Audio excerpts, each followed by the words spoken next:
Professional Tetris players have been making the news quite a lot over the past few months, and a common reaction I've seen is, huh? Are Pro Tetris players actually a thing? And the answer is yes, it is actually possible to earn income playing Tetris. The rapidly growing scene is in many ways the esports equivalent of chess or speed cubing. It's a deceptively simple game that mentally trains you to always be thinking several moves ahead. Of course, most of the top Tetris players are so young that they're still in school, so their primary job for now is being a student, with Tetris being their side hustle or way to help pay for college. But there is one player who legitimately managed to make Tetris his actual career, Jonas Neubauer. My real talent is business card throwing. I like to think that Tetris had something to do with that. How did this guy turn Tetris into his full-time job? Well, he has a pretty incredible story. But before I get into it, in order for it to make sense, I first need to break down the three categories of Tetris income. So let's start with the most obvious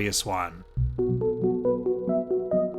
So yeah, I mean, this is what I've been showing you footage of so far in the video. But how do pro tournaments work? The main organization behind them is the Classic Tetris World Championships, or CTWC for short, run by President Vince Clemente. Every year they host dozens of regional Tetris championships in partnership with local organizers all around the world. From California to New York to Germany to Singapore. In fact, this is a list of every tournament scheduled for the 2024 season so far. And some of the regionals have a lot of fun bringing some local flair, such as the Kansas City regional being barbecue themed, and the Texas regional having an authentic belt buckle for the winner. But okay, so how do you win and what do you earn for winning? Occasionally some tournaments have special rules, but almost all of them start with a qualifying stage, where players post the highest score they can on NES Tetris over a set period of time, and if they max out the default score counter at over 1 million, the number of max outs are tallied up as a tiebreaker for the best players. So after all the scores are in, the top qualifying players are placed into a bracket, and then they compete one-on-one to get the highest score. They advance to the next round by getting the higher score, usually in 2 out of 3 or 3 out of 5 games. Eventually, one player emerges victorious as the regional champion, and gets awarded free entry into the World Championships and the biggest share of the prize pool to help pay for the trip out there. The prize pool is usually between $500 to $2,000, although sometimes it can be significantly higher. Last year in 2023, it was actually the Poland regional that had the highest prize pool. There were a record 86 participants. And when the sponsor for the winner's trip to the World Championships pulled out, the Polish retro gaming community crowdfunded a prize pool of over $3,900, which was enough to send the top 4 Polish players to travel to America and compete in the World Championships. So what happens there? Well, the World Championships have traditionally been held in Portland, Oregon during October, although starting this year in 2024, they're moving to Los Angeles in June. And naturally, it's the biggest live Tetris event in the world. Tons of countries are represented, and the prize pool in recent years has been over $20,000. And outside of the main World Championship ecosystem, there's also many other tournaments, such as the Tetris World Cup of DAS, which is for a specific playstyle, or completely independent events such as the Lone Star Championship. But of course, unless a tournament is happening right next to where you live, travel costs can add up, even just attending a regional championship. But fortunately, there's another category of tournaments with basically no upfront costs, the ones hosted online, with the biggest one being Classic Tetris Monthly, which is open to competitors all around the world. The top 16 qualifying players make it into the Masters event, which usually has a prize pool of $2,000 to $4,000 every single month. But once a year, the tournament expands to a much bigger bracket for the annual Mega Masters event. The prize pool in 2024 was actually the biggest ever for a Classic Tetris tournament, at over $26,000. Of which $10,000 went to the first place winner, Fractal. And all of this is made possible by generous sponsors and contributors. So by now you probably get the picture. You can definitely earn money from Tetris tournaments, but if you wanted to do Tetris full-time, you'd probably have to diversify your income. So what are the other two categories?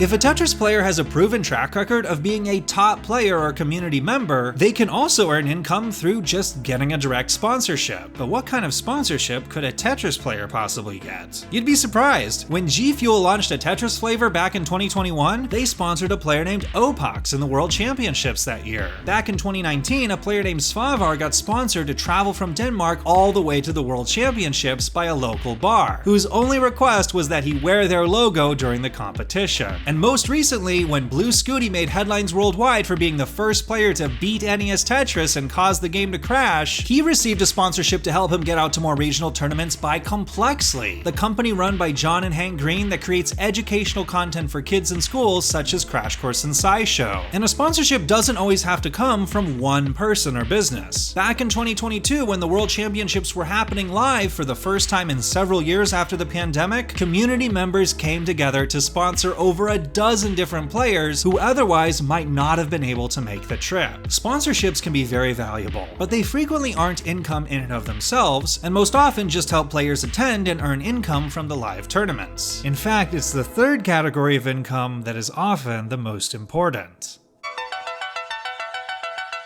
This is of course a very common way to make a living online nowadays. But in Tetris, it didn't start out that way. It was kind of instead how the classic Tetris community as it exists today got built in the first place. The first player to regularly stream online was the 2014 world champion Harry Hong, who eventually broke the overall score world record live on Twitch in 2017. Yes!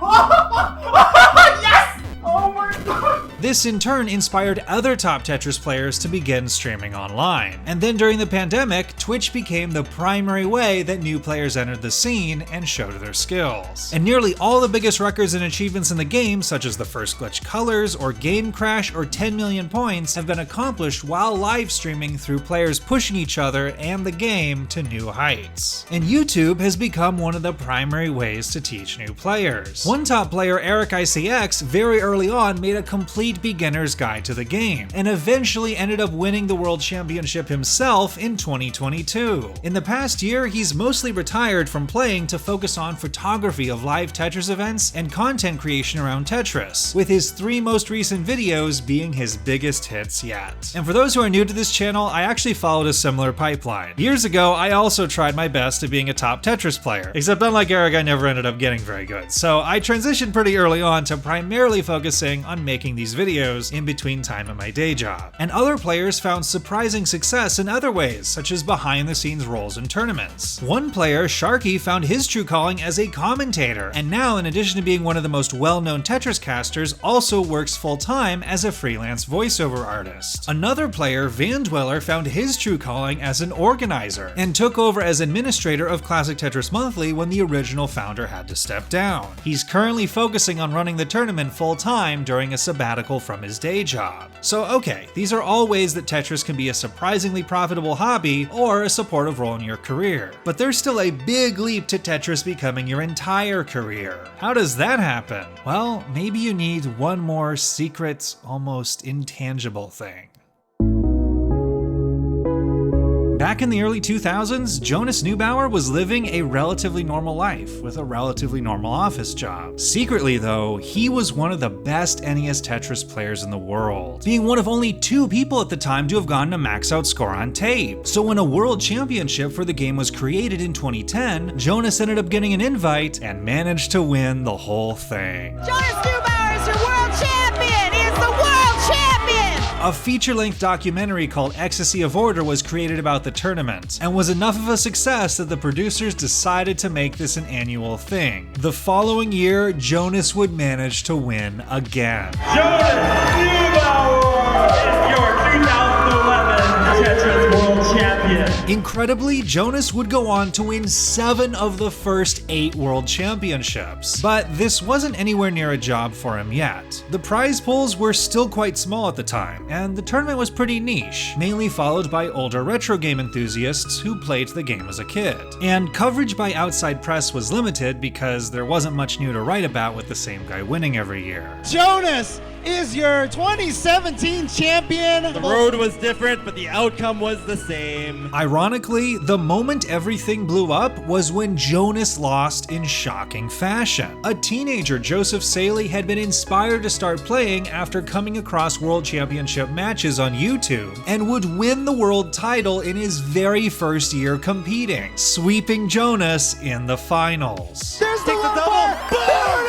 is. Tetris for Joseph! And we we have a new Tetris World Champion! Joseph's youth topping Jonas's previous success combined to create the perfect headline. And tons of news articles got written propelling the finals to reach over 19 million views on YouTube. Joseph had been so overwhelmed with emotion in the moment that he had been unable to do an interview directly after receiving his trophy, so Jonas took the stage instead, and in the biggest spotlight he had ever received for Tetris, he took the opportunity to lift Joseph up. If Joseph can't speak for himself, I'm going to say that the kid played with pure heart. Truly, truly an honor to pass the torch to the new generation. Good game, Joseph.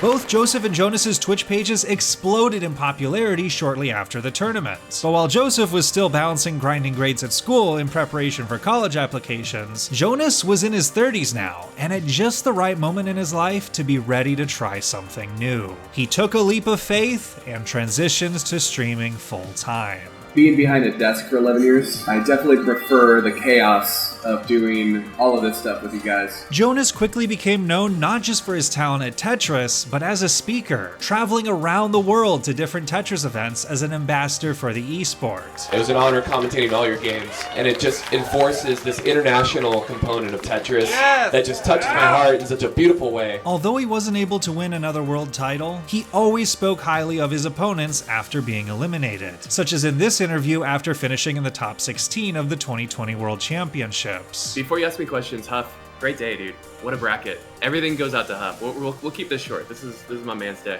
I'm just so honored how big it's getting, how many people take it so seriously and play with their heart. I will be back for 2021. It's just too much fun, especially if we can do this in person. This would actually end up being his final tournament, and unfortunately, not because he retired. Tragedy struck at the beginning of 2021 when Jonas unexpectedly passed away from cardiac arrhythmia at the age of just 39. Although this was an enormous shock and huge loss for the scene, his contributions over the years were not forgotten. Jonas had often spoken about the responsibility that comes with being in the spotlight. If you're a high visibility player, it's on you to move the community in a positive direction. And this quote has been etched onto the back of all the new World Championship trophies, which were redesigned from a T to a J piece as the Jonas Neubauer Award. It feels like the secret fourth thing that gave Jonas a career in Tetris for what ended up being the rest of his life was community. He was a pioneer in the Tetris scene for directly incorporating his audience into his live streams. From giving away all his best tips and tutorials to encourage new players, to playing community games with his audience, to offering life advice to anyone who asked. To this day, I still have a t-shirt from one of the Jackbox games I played on stream with his community in 2019. This sense of community also made it so that when people attended events, while Tetris was the reason to get together, what it really felt like was meeting old friends. To be a relevant part of just a warm and wonderful community. That is better than any monetary compensation that your boy can get. And I think that kind of sums up why most of the top players got into Tetris specifically. There are definitely more lucrative esports out there, but people joined because they wanted to be part of the community Jonas built by example. And one shout out I wanted to give at the end of this video is to someone who recently embodied that spirit of building community. For years, the Tetris community has needed a central website with basically all the information about the scene in one spot. And well, a community member, Muffio, put together a phenomenal site, nestetris.com, that does exactly that. It's got info about the history of the game, the players, and links to all the biggest tournaments and communities, along with ways you can play yourself. I'm so appreciative of all the hard work he put into this, and I will have it linked to the description. And also, coincidentally, while I was working on this video, another community member, Frez, created a 40-minute video entirely about Jonas Neubauer, which was really well made. So if you want to learn about his career in much more detail, I'll also have it linked to the description. Thanks again to the patrons for this channel, with an extra special thanks to channel sponsors Scott Gray, K9 Watching Tetris, and Gilbert Tang. See you in the next video.